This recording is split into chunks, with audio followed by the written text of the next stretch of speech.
Las imágenes que Jesús usa en la primera parte del Evangelio de hoy nos dejan consternados. El sol se oscurece, la luna deja de brillar, las estrellas caen y los poderes celestiales tiemblan. Pero un poco después el Señor nos abre a la esperanza. Precisamente en ese momento de oscuridad total, el Hijo del Hombre vendrá. Y ya en el presente se pueden vislumbrar los signos de su venida, como cuando se observa una higuera que empieza a brotar porque el verano está cerca.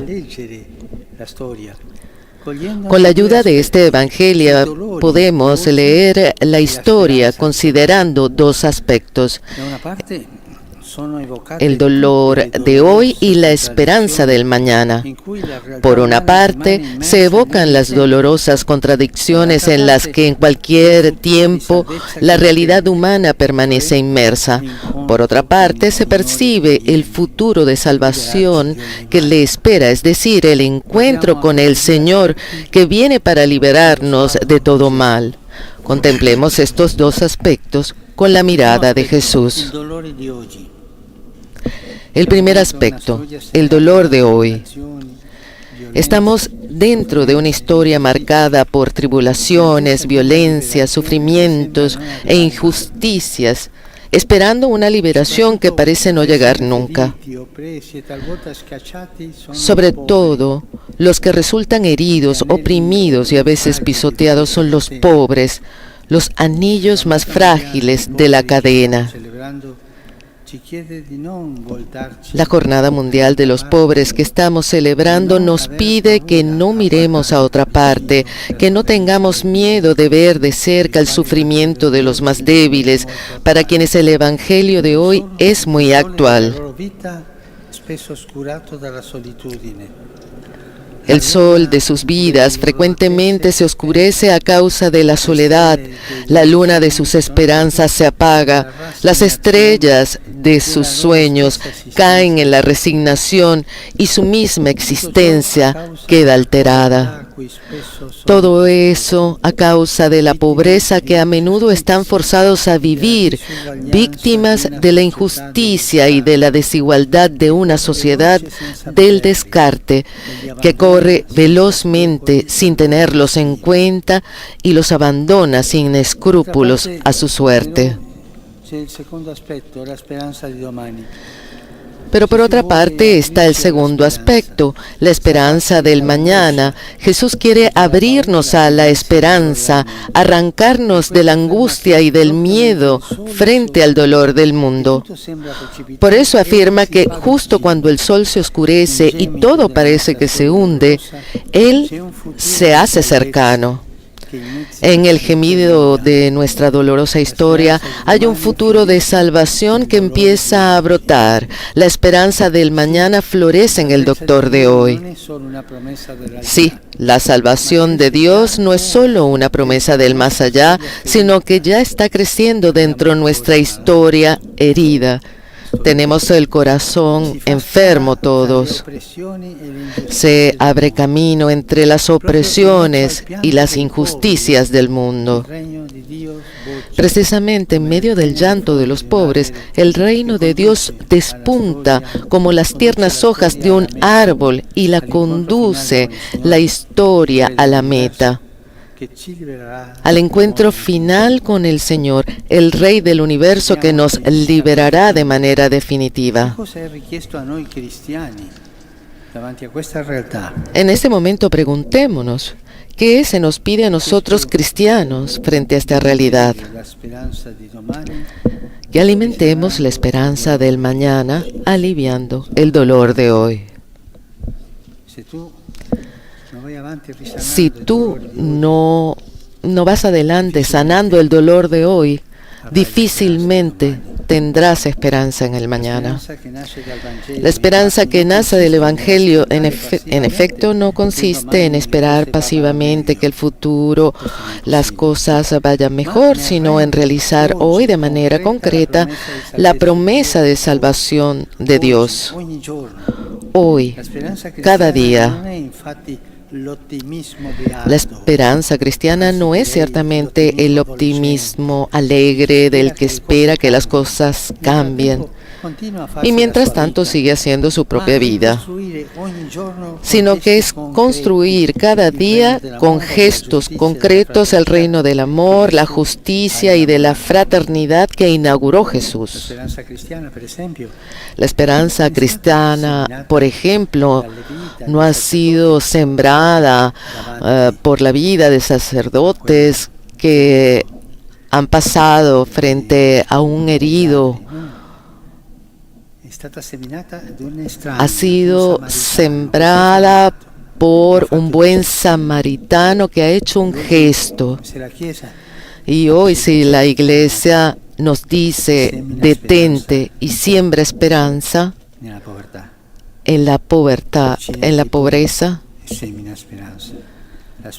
siembra esperanza, siembra la esperanza de Él, siembra tu esperanza.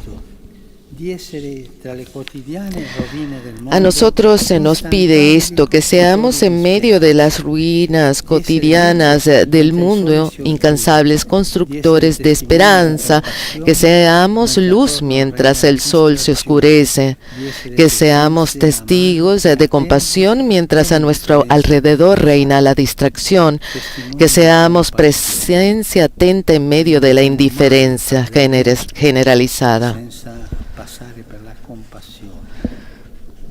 Massimo faremo cose buone, ma che non toccano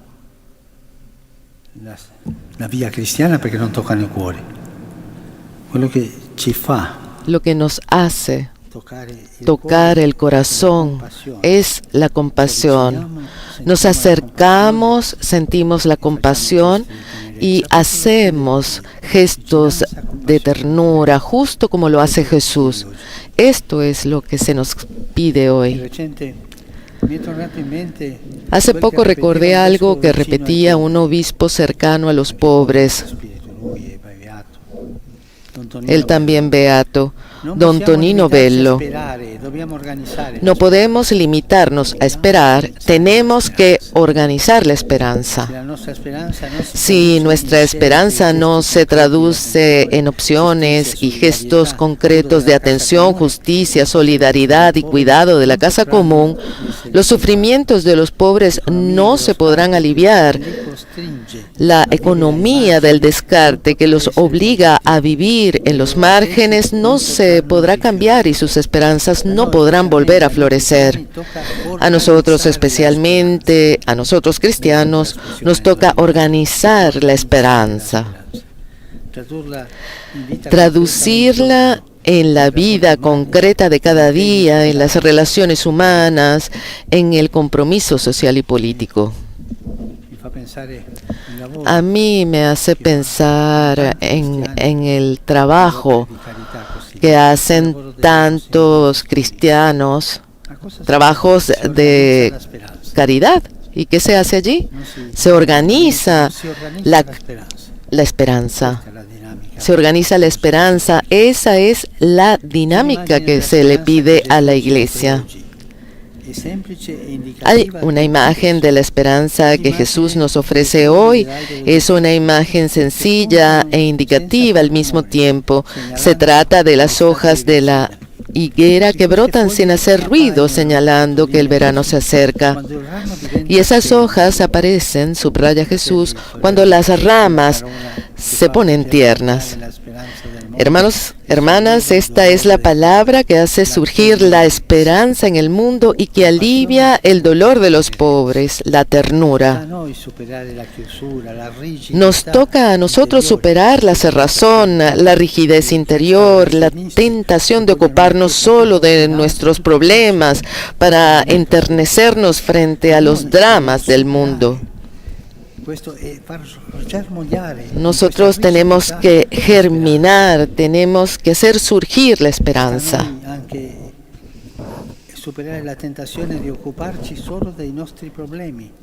Está también en nosotros ocuparnos de la tentación de ocuparnos solo de nuestros problemas.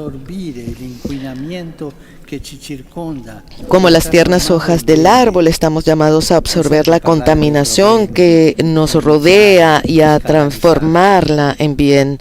Nos sirve hablar de los problemas, polemizar, escandalizarnos.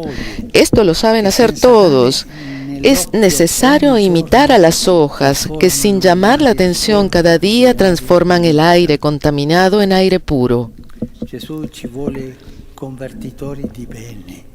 Jesús quiere que seamos transformadores de bien, personas que inmersas en el aire cargado que respiran todos, respondan al mal con el bien, personas que actúan, que parten el pan con los hambrientos, que trabajan por la justicia, que levantan a los pobres y le restituyen su dignidad como hizo el buen samaritano.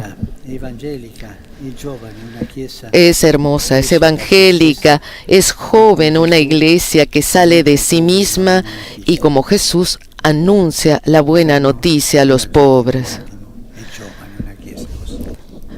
Me detengo en ese adjetivo, es joven la iglesia.